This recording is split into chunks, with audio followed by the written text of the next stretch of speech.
Dear anyone watching, the trailer for the movie adaptation of the musical Dear Evan Hansen recently released, and it features Ben Platt, the original Evan Hansen, as the lead in the movie.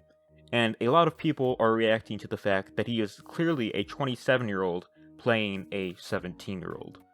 When I first saw the trailer, I didn't really have a problem with it. I knew that it was clearly makeup, but I was going along with it. I'd even argue that him looking weird fits him being a high school social outcast. But then I looked closer and, oh yeah, that's totally a 27-year-old in makeup. Look, musicals and movies are different mediums.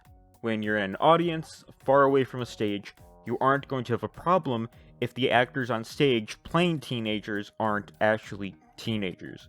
Movies are different though. Audiences absolutely notice when an actor isn't playing their age. Another thing people have pointed out is the fact that there have been other actors who have played the character who either look young or are young. Ben Platt is a great talent, but it does seem questionable when there is clearly an attempt here to make him look younger. The makeup on the face doesn't look too great, but a lot of people are ignoring the body. Ben Platt has more hairy, bulky arms, but in the trailer, Evan has skinny, hairless arms, much like an actual teenager. According to Platt, he did have to go on a strict routine in order to have his body look like that, and I think it works, but the face is what people have a problem with. I don't even know why they decided to have him be in makeup anyway. None of the other adult actors are. A lot of them are able to pull off looking like teens.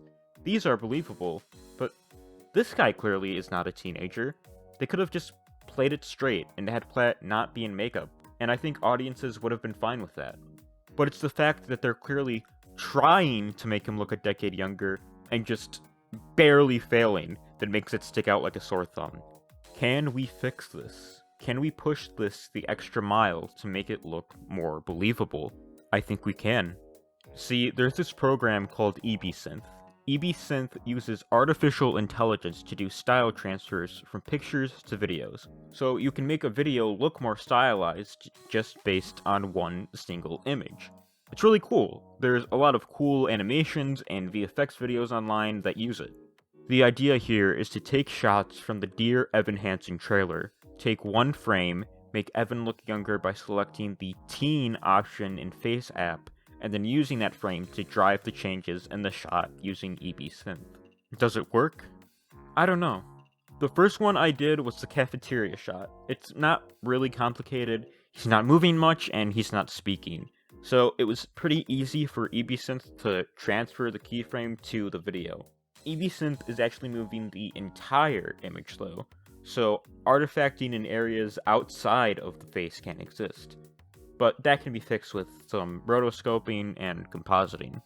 What I'm impressed by is how FaceApp applied to the already existing makeup makes Ben Platt not only look younger, but almost like a different person. If they had gone this route of digitally de-aging Platt along with the makeup like I'm doing here, they could have absolutely sold this movie on his transformation. Imagine the articles. Dear Evan Hansen trailer transforms Ben Platt into teenage boy. Instead of articles saying Ben Platt in the Dear Evan Hansen trailer is so obviously a 27-year-old man. It's such a missed opportunity. The thing is that Ben Platt with the teen filter applied looks different than Ben Platt in makeup with the teen filter applied. It's almost like they did this makeup with the plans to digitally refine it later on, but for some reason never did. So in the trailer it just looks like an unfinished effect. I'm all for using practical effects in movies, but I'm also for using practical effects in collaboration with visual effects in order to make films look the best they can be. A prosthetic face is makeup put on top of an already existing face. So rather than making a face look slimmer, tinier, and more childlike, you're basically just putting more skin on skin. Think about how many films have done prosthetics to make a younger actor look older. Now think about how many films have done prosthetics to make older actors look younger. I was never going to do it if it was going to become a CGI animation because it wouldn't feel like a real kid. It has to be a real kid. It's a cornerstone to it. My result does look cartoony in a way, and obviously isn't the most attractive face to look at, but the character isn't supposed to be attractive. It's hard for me to tell if this face goes into Uncanny Valley territory, or if the face looks weird because Evan Hansen is just supposed to be a weird-looking kid. And that makes sense. Evan isn't really supposed to be a good-looking, popular kid. And it seems like that was what the filmmakers were going for. But while I think this looks like a sort of weird-looking kid, this just looks like a weird-looking 27-year-old. I did some more shots using the same technique. Again, shots where Evan isn't speaking, singing, or moving much look the best. What's interesting is how the transferred shot can somewhat change the performance of an actor. In this shot, Ben's eyes are clearly looking more down, but that doesn't fully come across in the shot that EbSynth gave. So I decided to do some warping animation to better match the original performance. I know a lot of people have problem with the hair, but again, him having this weird hair fits in with his character being a social outcast.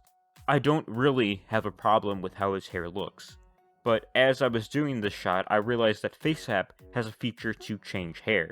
So I tried that and got a result that looks closer to how he looked in the original musical. I think the altered shot looks good for the first few frames, but kind of morphs into nightmare territory by the end.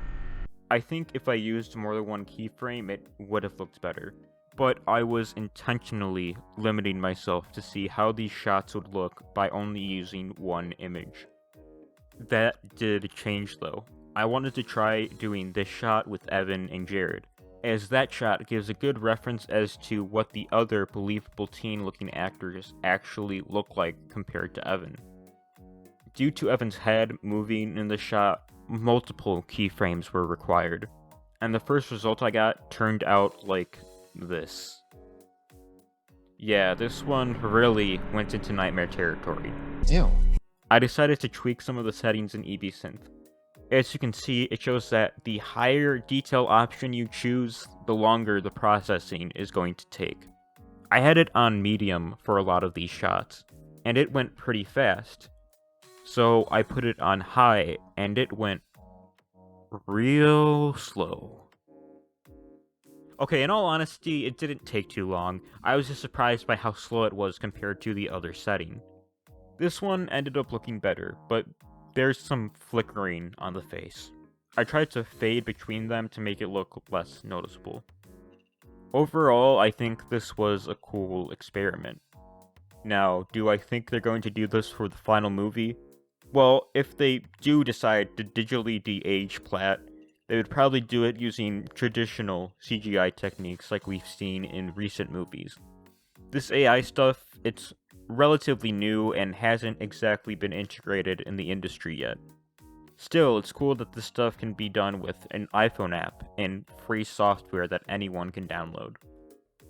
I think I'm going to do more of these AI experiment videos, so like and subscribe if you want to see more of those. But I feel like some people might be critical of this. What is the point of changing shots in a film that I have absolutely no part in the making of? Well, I'm really not trying to change anything. This is more of a what-if experiment. I don't expect anything to be done to the movie as a result of this video. But I do think it's fun to visualize what this movie would look like with these kinds of alterations. Dear Evan Hansen's story, characters, and themes have been the topics of debate ever since it came out. And that makes sense. The characters in the musical do very morally questionable things, especially the teenagers in the story. But that's the thing, they're teenagers, they're kids. And they, to a lot of people's criticisms, kind of get off the hook at the end of the story. Your willingness as an audience member to believe that these are young people who can change is dependent on how believably young they look. This is a teenage boy. He has his whole life ahead of him. This is a grown man, and I want to see him punished for what he has done. Actually, that's not entirely true. After I finished recording this video, I saw that they released this clip from the movie. Ben Platt's performance, as always, is very good, but I can't tell if the performance is overshining the makeup or if the makeup is ruining the performance. I hope it's the former. Anyways, I just hope the movie is good. Dear Evan Hansen as a musical has been the center of online discourse for a while now. But if the movie is able to adapt that story in a way that works, then I'll be willing to look past the looks. Thanks for watching. Sincerely, me.